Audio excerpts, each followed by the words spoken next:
Hello guys, in this video I am going to show you how to set the payment method in the Fonacab Belfast application. But first I just want to mention, don't forget to subscribe to my channel, because at 10,000 subscribers I am going to show you my whole YouTube revenue statistics and growth strategy, as well as how to make money online. Let's jump into it. First of all, open the application on your phone. And then click on the person button at the top of the page on the right. And then click on the payment methods button.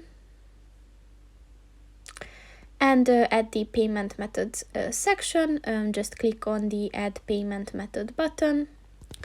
And then just provide your card number, or you can also scan your card. And if you're ready, just click on the add card button, and next to Apple Pay and cash, another payment method is added. So that's pretty much it for this video, guys. See you in the next one. Goodbye.